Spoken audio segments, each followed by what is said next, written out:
When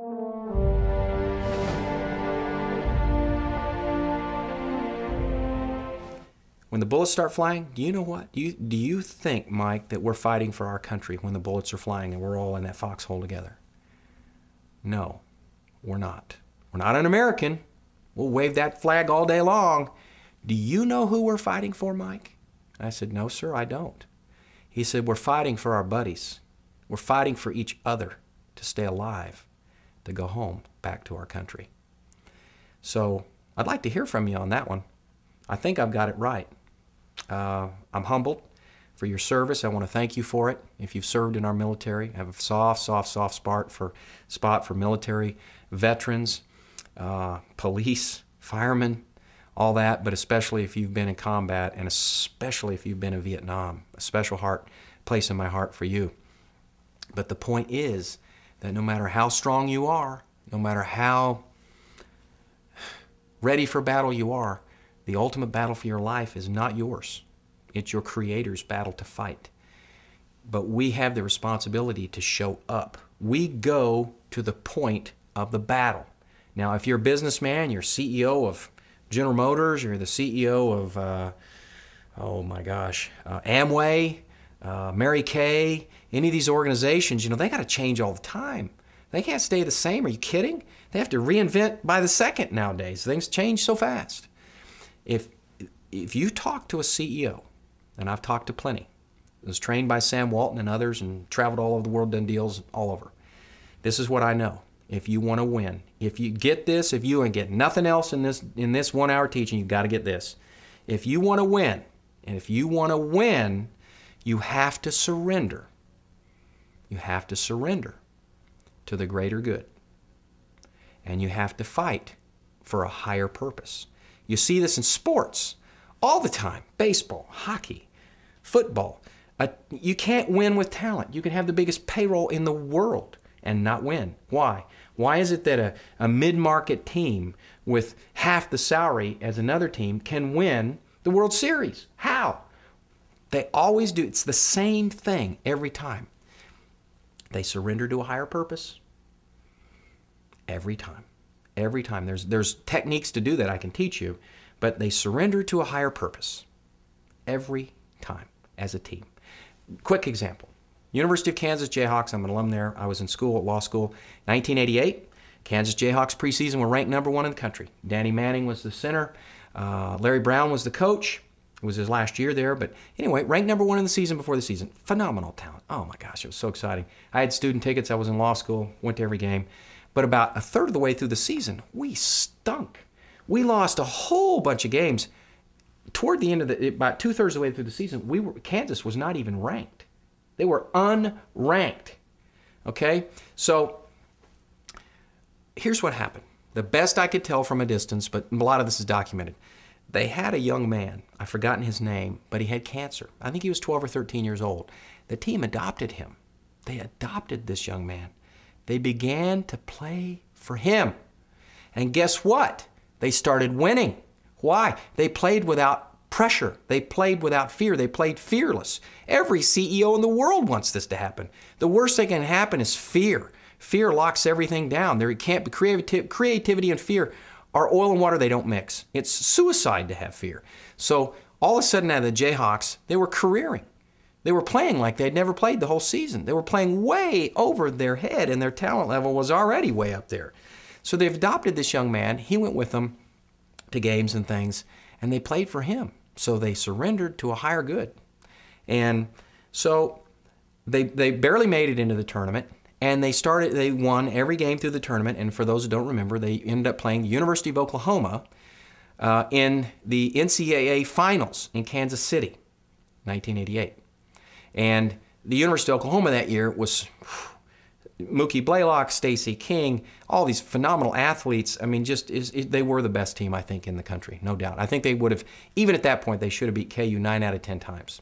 Well, we all know they didn't beat KU. They lost by, I think, 4 or 5 points. But the point is, KU could not miss a shot. I remember, I've forgotten his name now, but he couldn't miss anything. He could have thrown the ball blindfolded backwards from half court. It would have gone in. And so they played for a higher purpose. And that's what you have to do. You have to let go, play for a higher purpose by becoming part of something bigger than yourself. And that's your Creator's kingdom. When you do that, all you have to do is go, get this, go to the point of the battle. But the battle is not yours. You know, there's certain things to do. A lot of times in the Old Testament, when the Israelites, God fought their battles for them. Sometimes they had to go out and fight. But every battle that God told them to fight, they won. Every single one. They didn't win every battle, but they won every one He told them to fight. Sometimes they didn't even have to fight. They just showed up at the point of the battle, and He annihilated these people before them. And they just watched. So we are technically walking depositories of the release of His power and favor. This is built into you. It's built into every person on the planet. In Greek, there's a word called excel exacto, and that means called out ones. In other words, He, our Creator, put Himself into us at the beginning of time. Whoa, that's like 16 pay grades over my head.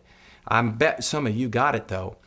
Every single man and woman is given a measure of rule, R-U-L-E, on this planet. Every man and woman is given a measure of rule on this planet. So you technically are an extravagant representation of freedom when you do these sorts of things. So we're almost out of time. I think I've got about a minute left, best I can tell. But what I want to leave you with is this. You have the power to get through that curtain. You do it with your words. You do it with exchanging that tape. You just have to make yourself do it. The more you don't want to do this, that means that the enemy, the forces of darkness, have got a hold on you. And how you get out of that hold is through your words and proclaiming these things that are in that book over your head. When you start doing this, it will blow your mind. It will change the atmosphere that those things of darkness, if you're in enough pain, you'll understand this. If you're not in enough pain and you've never had this paradigm shift, you may struggle with this and you may go, well, whatever. If you haven't had one of those moments in the Bible, it's called a Ziklag moment. That's for another lesson. But look up Ziklag if you want to know. But everybody's going to have in their life a Ziklag moment where everything goes wrong. If you haven't had one, you will. And when you do, remember this teaching, because it will get you out of that. So I want to appeal in about the last 30 seconds I have to the people in Indiana, the people in Ohio, and the people in Michigan. I have a very soft spot in my heart, just like military veterans, for you. Your states have been hit hard. You have to have this stuff. When you have this stuff and you implement it, your Heavenly Father will just make a way. That 20, 30, 40, 50% unemployment, it will disappear. Okay? A couple last things. When you go into a room and you turn on the light, what happens? The darkness leaves. A lot of you say, well, light comes on. Sure. But when the light comes on, the darkness leaves. That's what happens. When you do these things, it's lighting up your spirit man, the thing that you really are. It's lighting you up. And when you light up like that, your future expands in front of you. Again, I'm not a scientist or an astrophysicist and stuff. Maybe they explain it better than me. But I know this is like launching phenomenal sources of power. Like some of you right now are plugged into a teeny tiny little D-cell battery that's almost dead. When you do this, it's like taking a giant cord from your body and going like that and locking it into a nuclear reactor. It just blows your mind. And again, I'm a businessman. I've tested it. I've gone from one side to the other. I've gone from the forces of darkness to the forces of light. And I go back, and I go forth, and I go back, and I go forth. I've tested it thoroughly. I know what works and what doesn't work. You can't tell me this doesn't work, because it does. So I want you to use this stuff. Go back and watch it. Write it down, and start journaling. And by the way, tonight, before this, we shot about a 50-minute CD on how to journal. That sounds bad. Get that thing. Crawl over a mile of broken glass to get that. You've got to have it. It'll be up on the website soon. You've got to have that, especially if you're in Indiana, Michigan, or Ohio, and you're in that situation. God bless you, and we'll see you soon. Bye-bye.